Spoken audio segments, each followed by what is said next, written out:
that, we can't recycle it, we throw it away. I mean, we've been doing this for a long time, and our recycling center knows the ins and outs, and what they'll do is, if there's something that at the time there's no market for, say the market for hard plastic has gone way down, they will set that aside and they will accumulate it until things might change. They might be able to find a different buyer for it.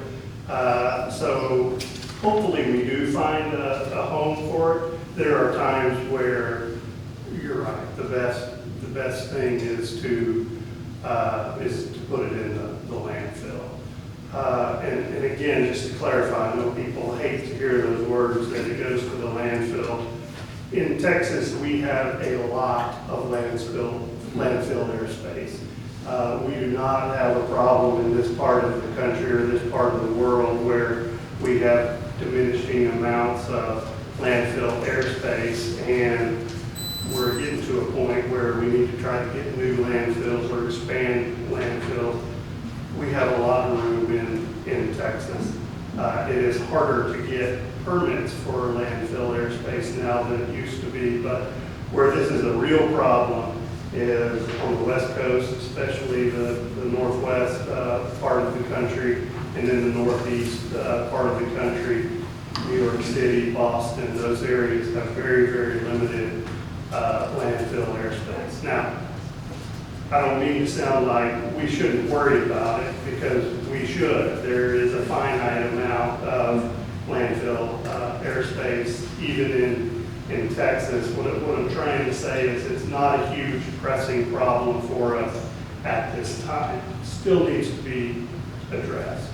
But to answer your question, to just come out and say 30% of it, did they say 30% is recyclable, or? 30 to 35% of all plastic is recyclable. And what they say is they said this, even the cap is recyclable guy, but they didn't give you the deal, the identification of how you said it. Yeah. Because apparently what they're asking you to do is take this particular plastic and put it all by itself.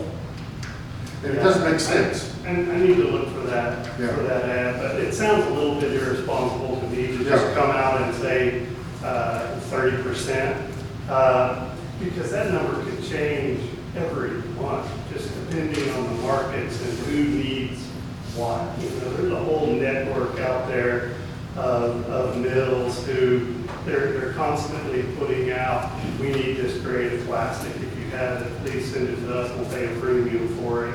And then there's times where it's not in demand. It just depends on what type of orders they have in front of them. So it's not as easy as just saying this percent is recyclable and this percent isn't. It's a little more than that. Thank you.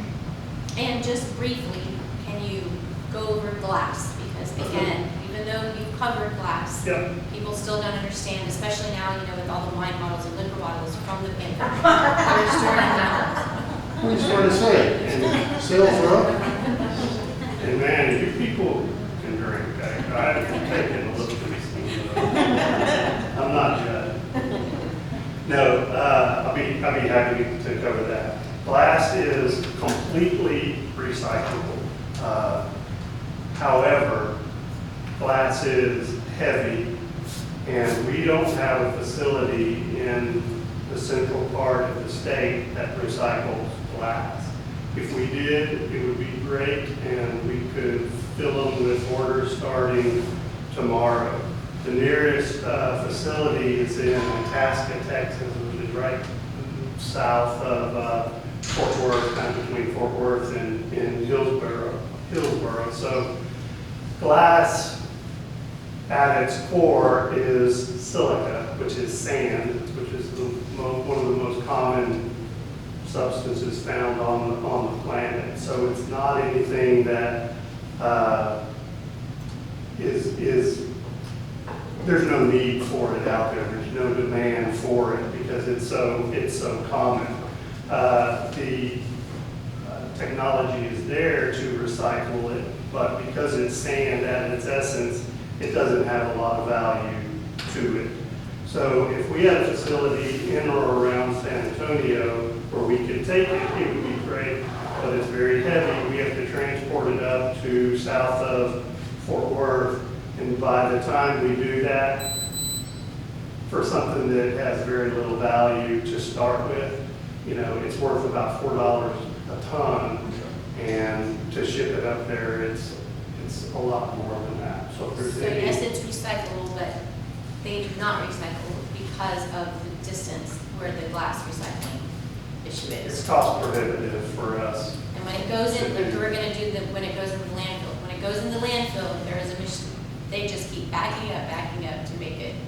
So, of all the items that go into a landfill, glass is one of the better ones. There are some things that are able to compress and take less and less airspace, and with more weight on them, they just get more and more compact.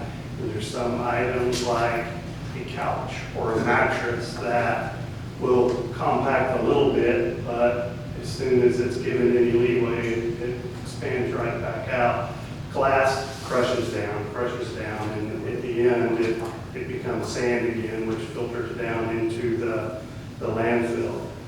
It doesn't leach anything into the environment, so there's nothing about glass that's bad about putting into the landfill, other than it takes up landfill airspace. Not as bad as a lot of things that are out there that go into the landfill. So if there's any entrepreneurs out there looking for something, start a glass recycler in San Antonio. You'll have tons of business. Anybody else have any questions regarding recycling? Monique, do we need Tom for our next item? No, but he might want to stay just in case. All right. I'm going to replace it over there now. You mad at that? We're social distancing. Social distance, remember this is, there's social distance. I'll stick around. Okay, Yeah. Thank you. great, thank you very much. And if you can get that flyer, so we can read that, or at least smell a thumb drive or something. Okay. If you want to post it on social media, I'll grab it, I can snip it. Ooh, that is. Are you on Messenger? Yeah, I'll get it to you.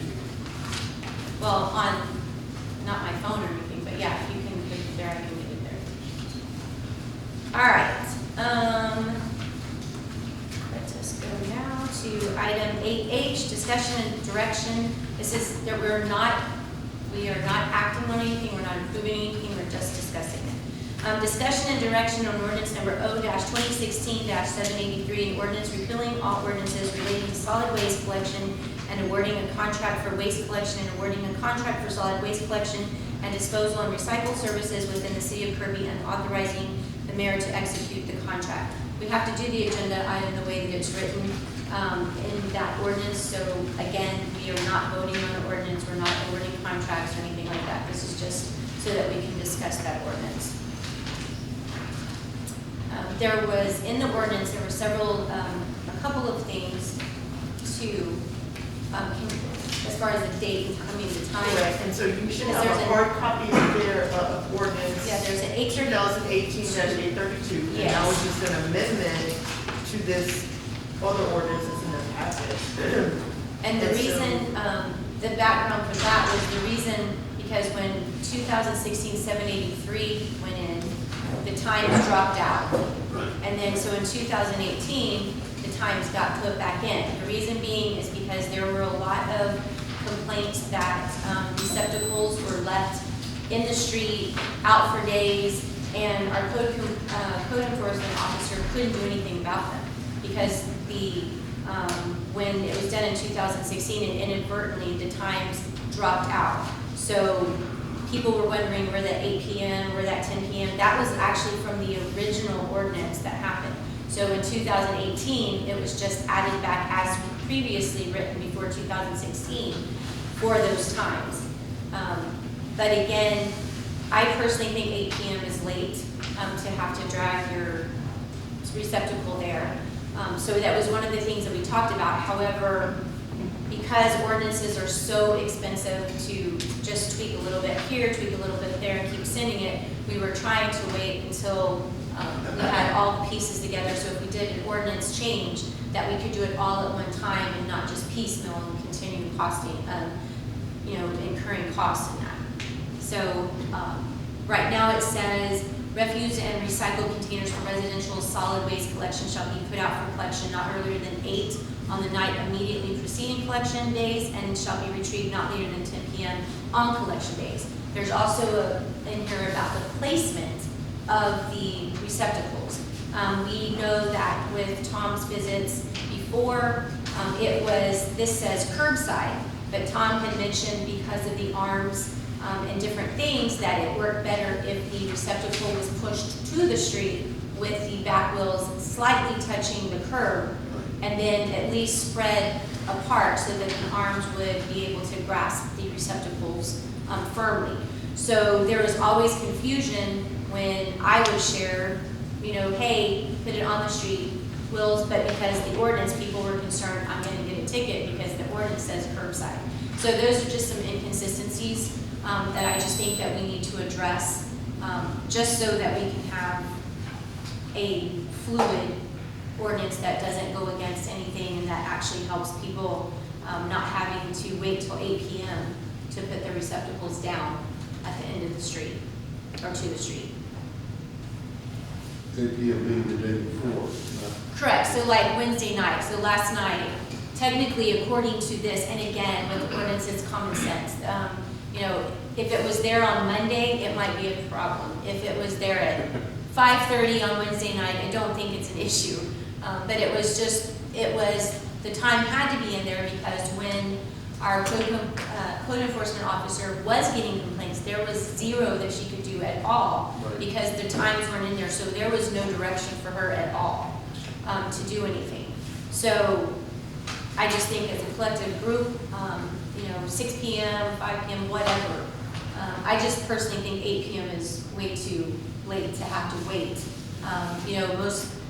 For a general day, 8 to 5 is, a typical work day. You get home before you go in the house, you pull them down to the street. Then if you have any more garbage that night, you can just take it down to the street where the receptacle already is. But again, that's up to, the collective group. But basically, that's the direction. So it's just a consensus. We're not necessarily voting on anything. It's just so that this ordinance, we can try